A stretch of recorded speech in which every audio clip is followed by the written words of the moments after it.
This is a Sunshine Shoulders production. Honesty is the best policy. From Volume 2, Unspoken Agreement, Stories of Love and Betrayal in the Philippines. Growing up wealthy in the Philippines has its privileges. Tabitha Aquino was on top of the world. She was young, rich, beautiful, and in love. There was no doubt that she was going places. Little did she know, but the love of her life had a plan in store for her that could bring all of her dreams crashing down. Tabitha Aquino grew up in Bonifacio Global City in Manila, Philippines, to Alejandro and Merelda Aquino. He, one of the heirs to a massive sugar fortune, and she, the daughter of a wealthy politician. Tabitha was raised in the lap of luxury. She and her three siblings had the best of everything. The best schools, the best clothes, the best foods, the best vacations, and the best connections. They were a part of the elite in Filipino society. For her 16th birthday, her father wanted to give her an extravagant Sweet 16 party. Tabitha felt that it was a big waste of money. Instead, she donated to the children's orphanage near Tondo, the biggest slum in Metro Manila. After graduating summa cum laude from one of the top high schools in the country, she was whisked off to the International Fashion Academy, the best fashion college in Paris. It was during her time in France that she met Raphael, a never-do-well playboy whose family was a member of the bourgeoisie class in Paris. He had recently flunked out of the university, but was paying administrators to keep it hidden from his parents.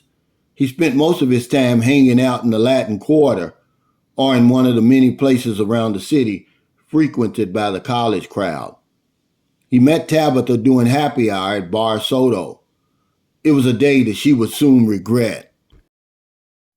They became fast friends, and with each passing day, their friendship was blossoming into something bigger, at least in Tabitha's eyes. She was falling in love with Raphael, but to him, she was just one of many. He was using her. She was ignorant to the ways of the world. She had grown up in a bubble constructed by her parents' wealth. And once he found out she was from a well-to-do family in the Philippines, he never paid for anything when they were out. Raphael was selfish and self-centered to the core. He was a young man who squandered every golden opportunity that was placed at his feet, and there were many. His parents were well-respected business people around town who doted on him. He used them too. He used their good names to get himself out of one scrape after another. He was always trying to get something for nothing. His plan was to use his good looks and charm to get him through life. It almost worked. Over the next 3 years, Tabitha would become more and more entangled in his web of lies and deceit. As her graduation approached, Tabitha asked Raphael if he wanted to visit her home in the Philippines and meet her parents. Raphael knew that this was the perfect excuse to get away from Paris for a while and escape the prying eyes of his family, who were becoming more and more interested in his affairs. He agreed to go. Tabitha was ecstatic. She couldn't believe that he had decided to go with her. But first, he would say goodbye to some friends. They would meet up later at her flat and go to the airport together. Raphael had been earning a few dollars on the side selling heroin and fentanyl. He wasn't a big-time dealer or anything. He was doing it to support a habit that had grown beyond his control. Tabitha knew nothing of his drug activities, and he liked it that way. His plan was to smuggle a kilo of black tar heroin and a kilo of fentanyl into the Philippines and then repackage them for resale. He purchased the dope from a shady character known as Tiger, an addict turned pusher who lived near the 18th arrondissement, a place where Picasso and Dali once called home. Today it's a place that homeless and drug addicted occupy. Ernest Hemingway wouldn't recognize it today. Tiger helped Raphael conceal the drugs in 2 fake Bibles, which had secret compartments on the inside. Raphael never intended to carry the drugs in the Philippines. He would ask Tabitha to pack the books in her luggage as gifts for her parents. What a nice guy he is. If anything goes wrong, he would place all the blame on her. The plan was set. He held a taxi over to meet Tabitha, and they were soon on their way to the airport. In the taxi, Raphael was nervous, and he tried to hide it from Tabitha. His palms were wet, and she asked him about it. He played it off, saying that the anticipation of the long flight was making him anxious. He assured her that he would be all right once they got on the plane. He was lying. Getting through security in Paris was the first step in the plan. The Delta flight would take them to Munich, then to Bangkok, and finally to Manila. He knew that there were 3 checkpoints that stood in his way of his plan: getting through security in Paris and Thailand, and getting through customs in Manila. The taxi pulled up to the terminal, and they headed toward their gate. Tabitha was excited about going home. It was her first trip back in over 3 years. She had gone to school year-round in order to finish early. She was nervous about introducing Raphael to her parents because she knew how strict they were. This was her first boyfriend. She wasn't allowed to date back home, and although she had crushes in high school, she knew she had to keep them secret or else incur the wrath of her father. The porters grabbed the luggage and headed towards security. Raphael had his fingers crossed.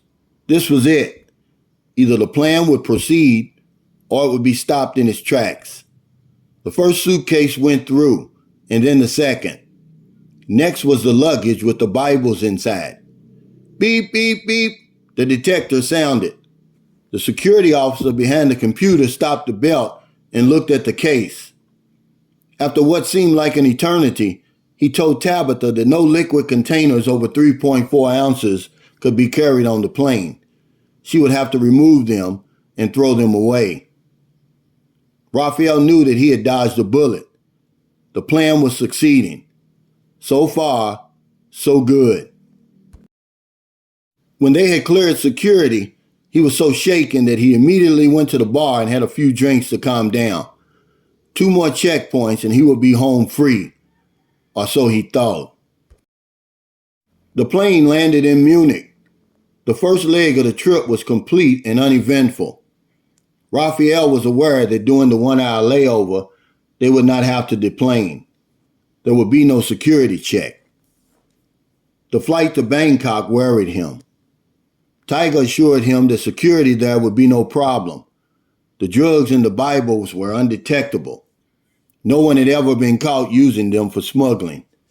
Raphael had heard the horror stories about Thailand prisons and the harsh sentences given to drug dealers.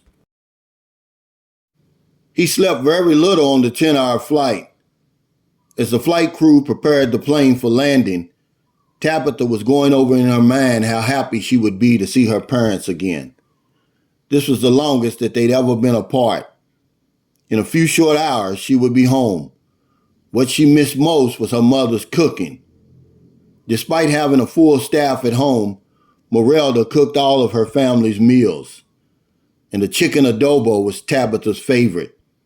There weren't many Filipino food offerings in Paris, and she craved her native dishes. Raphael was uptight and couldn't hide it. Something was clearly bothering him. Tabitha noticed, but left him alone. Lee had worked airport security in Bangkok for 10 years, and today was no different than any other. He had witnessed so much over the years that nothing surprised him anymore.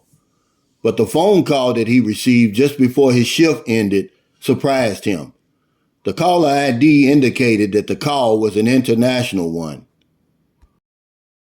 The caller said that a woman and a man on Delta Airlines Flight 666, originating from Paris, were carrying 2 kilograms of heroin. The caller described the young woman as being Asian, possibly Filipino, and the man as French, with black curly hair to his shoulders. She was wearing a pink jacket and carrying 2 Louis Vuitton bags, one of which contained the drugs.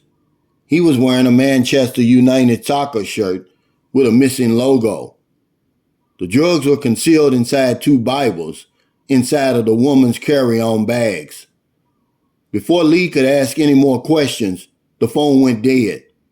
He scrambled to the security desk to relay the information that he had received. He positioned himself near the security checkpoint and waited. Flight 666 was about an hour from arriving. The passengers would deplane and then head to the international transfer and through security. He had scribbled down the description of the couple and given it to a member of the security team. This would be the first drug bust in which Lee was the lead. He wanted to make sure he did everything right. The voice crackled over the walkie-talkie informing Lee that the couple were in sight and heading his way. Everyone was in position to make the bust. As soon as her bags entered the scanner and the Bibles were discovered, they would be asked to accompany security to the interrogation room. Tabitha was tired from the flight and was looking forward to a hot shower. The layover would be 2 hours long, and then the 3-hour flight home. She wanted to be fresh and rested when she arrived in Manila. Raphael was intentionally dragging behind. He sensed that something wasn't right. He didn't trust Tiger, but it was too late now. He dashed to the restroom to wash his face and to wait and see what happened next. What a coward. Lee never took his eyes off the attractive lady with the pink jacket. As her luggage entered the scanner, the signal was given and he quickly moved up behind Tabitha.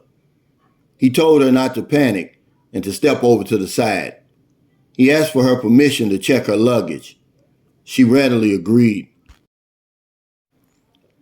Lee asked Tabitha where her partner was. She looked around for Raphael and he was nowhere in sight. She said she didn't know. He rummaged through the luggage until he came upon the Bibles. These were the big family-sized Bibles that were a popular Christmas gift among Christians in Southeast Asia. He carefully removed each. He opened one and midway through the pages, he saw a hole that had been cut out. He reached inside and pulled out 4 plastic bags and waved them in the face of Tabitha. She didn't blink. Tabitha was arrested and taken to the interrogation room by 2 burly security guards. Lee opened the second Bible and removed 4 more bags. He thoroughly inspected each piece of luggage for any additional contraband and was satisfied that he had the total haul. He made his way to the interrogation room. He forgot to leave word with his security team to keep an eye out for the Frenchman. Raphael departed the men's room just in time to see Tabitha being arrested. He had changed his shirt and hurried through security. He ducked into the first bar he saw, nearest to their departure gate. If security questioned him, he would put the second phase of the plan in motion, place all the blame on her and pretend to be ignorant of the whole scheme. Tabitha was left in the room alone. Lee entered approximately 10 minutes later and closed the door behind him. He told Tabitha that she was in big trouble. The drugs that she tried to smuggle into Thailand carry a life sentence with no possibility of parole. She would spend the rest of her life behind bars. He slid a can of Pepsi toward Tabitha. She took it. She drank it down thirstily and looked at Lee. There was something very important that she needed to tell him. She was the one who had made the call informing him that the drugs were on the plane. The dope belonged to her boyfriend Raphael, who accompanied her on the trip. He told her that the Bibles were a gift to her parents, and she believed him. It was on the trip from Munich to Bangkok that she realized something was wrong. During the flight, she had to retrieve her laptop from her carry-on bag. When she opened the overhead compartment, her bag fell to the ground and so did one of the Bibles and its contents. She was shocked. How could Raphael, a man who she loved and trusted, involve her in a scheme that could cost her everything? She looked around to make sure no one else saw the baggies of powder that had dropped on the floor. She wanted to ask Raphael about the drugs, but decided against it. She knew right away what she would do: call the authorities and inform them about the drugs. She was taught that honesty was the best policy, even if it came with consequences. Lee didn't know whether to believe her or not, but after a lengthy conversation in which Tabitha went into detail about her background and recent graduation from college, he was convinced that she was telling the truth. He agreed to offer her a deal in exchange for helping to trap her boyfriend. For her information and cooperation, she would be given a sentence of between 2 years probation and 2 years imprisonment. Tabitha agreed. She asked Lee if she could call her parents and explain her predicament. He said yes, and if she needed him to vouch for her story, he would. Alejandro and Merelda took the news badly. They were afraid for their daughter. They knew that the justice system in Thailand could be unforgiving. All their money and connections in the Philippines could do for her was to hire a good lawyer in Thailand. He would represent Tabitha in court and make sure that she received a fair trial. Tabitha apologized and told them everything. She hung up the phone and breathed a sigh of relief. This would be all over soon. The plan was simple. Tabitha would be set free to continue her trip home. Lee fitted her with a wire and gave her precise instructions on what to say to Raphael. As soon as he acknowledged his environment, they would swoop in and arrest him. Raphael sat nervously alone at the departure gate. He already had a lie and a plan to get back home once he reached Manila. As he was going over the plan again, he looked up and saw Tabitha coming towards him with her luggage. "Is this a setup?" She waved at him and he rose to greet her. After some nervous chatter, she told him that she was arrested for carrying a large sum of money into Thailand. Due to the recent uptick in money laundering that was taking place in the country, security was put on alert for people carrying large sums of money. The security guard had spotted the $25,000 in crisp $100 bills in Tabitha's carry-on luggage. The money would be returned to her after they verified her explanation for having it. Raphael was stunned. Could this be true? He knew she was well off and carried a lot of money. What he didn't know was about the money laundering laws. Maybe Tiger was right after all. Maybe the drugs were undetectable. Maybe no one had ever been arrested using the Bibles to conceal the merchandise. He asked Tabitha to walk with him. He asked her if the Bibles were still inside the luggage. Tabitha said yes. That was the signal for security to swoop in and arrest Raphael. The look on his face was worth all the misery that she had had to endure up to this point. Raphael quickly broke under the intense interrogation of Lee and his officers. He admitted to his role in trying to smuggle drugs into the Philippines. He was transferred to Klong Prim Central Prison to await trial. Tabitha was given a bench trial. A judge alone would decide the facts of the case and apply the law. After a short deliberation, he studied Tabitha's role and her cooperation.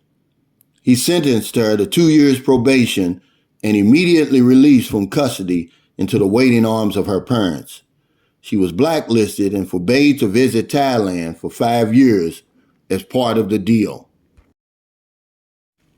Tabitha thanked the judge for his fairness. When the proceedings were finished, she hugged her lawyers and thanked them for their work. She searched the courtroom for Lee, who had attended the trial, and thanked him too.